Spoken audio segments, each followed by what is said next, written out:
Ito pre, hindi mo ba kino-consider na mag-abroad pre? Lalo na ngayon, ang tataas, ang daming ads sa Facebook na hiring sa ibang bansa na ang lalaki ng sahod per month ang pinag-uusapan per month na 100,000 pesos per month kasi kinonvert na sa peso. Hindi mo ba kino-consider yun pre? Maraming instances na parang gusto ko mag-abroad. Mm. Pero pag nandoon na, bigla ko, hindi ko kaya. Bakit? Bakit? Hindi ko kaya na unang-una na malayo sa family ko. Okay. Yun ang una kong parang mas gusto ko, kahit kumikita naman dito Bakit lalayo pa? Na mas yung attachment tapos yung mga moments na parang mawawala na kasama mo yung family mo. Parang hirap na yung paglaki nila hindi mo mababantayan, hindi mo makikita. Yun yung hindi ko kaya na kahit malaki yung sahod, di bali na okay na dito na lang din ako. Na kahit kumikita naman siguro hindi lang sumusobra, okay naman din. Kahit Sapat. Actually, yun din Ikaw, pre, bakit? Parehas tayo, pre. Siguro nga dahil may pamilya na tayo. Isa din talaga sa i-consider natin yun Pero siguro kung binata tayo, baka i-grab natin yung opportunity na yun. Malamang. Pero syempre dahil may mga anak tayo, yung pamilya natin, yung asawa natin, syempre hindi naman natin kakayanin na mawalay sa kanila ng napakahabang panahon. Nung nag-seminar nga lang ako ng 12 days 12 days na walang uwian. Grabe, kala ko nag-abroad na ako. So, mahirap talaga, mahirap. Kaya yung mga saludo. Kasi na-experience ko pa yun, 12 days na walang uwian. Napakahirap na kahit nasabihin mo maganda na kasi marami ng means of communication, di ba? Nakikita mo pa rin naman sila, nakakausap mo sila.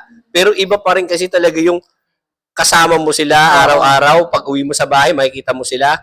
So, kaya dun sa mga OFW, talagang saludo ako sa inyo. Saludo kami sa inyo kung paano nyo tinitiis yung lungkot. Kasi nararanasan din namin ni Sir Nilo na kahit papano 3 days, 5 days, pag pinapa-attend kami ng mga seminars na stay in, yun lang, 5 days pa nga lang di ba? Minsan nga, di ba, umuwi tayo ng gabi. Oo. Mga seminars natin, uuwi pa tayo, sasabay pa nga ako sa'yo, di ba? Oo.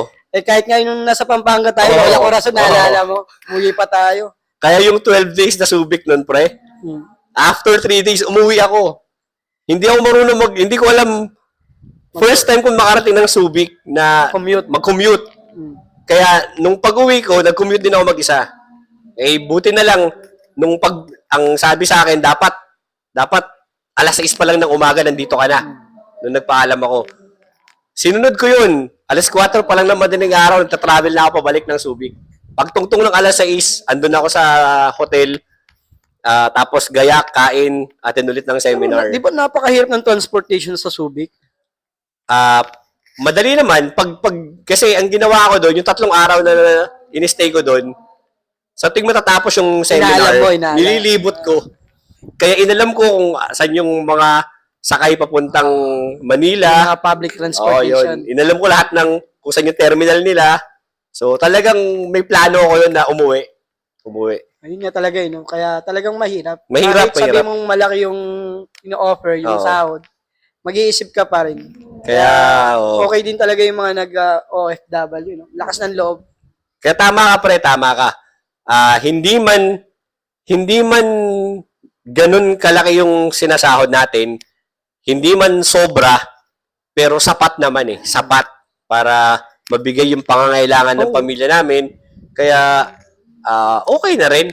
Siguro naman sa mga susunod na taon, baka mamaya bigyan tayo ng salary increase ng government natin, di ba? O di pandagdag din sa panggastos sa pamilya namin yun. So, kami ni Sir Nilo, Pilipinas pa rin kami. Piliin mo ang Pilipinas. Kaya rito. Kaya naman. Nakaka-survive. Okay.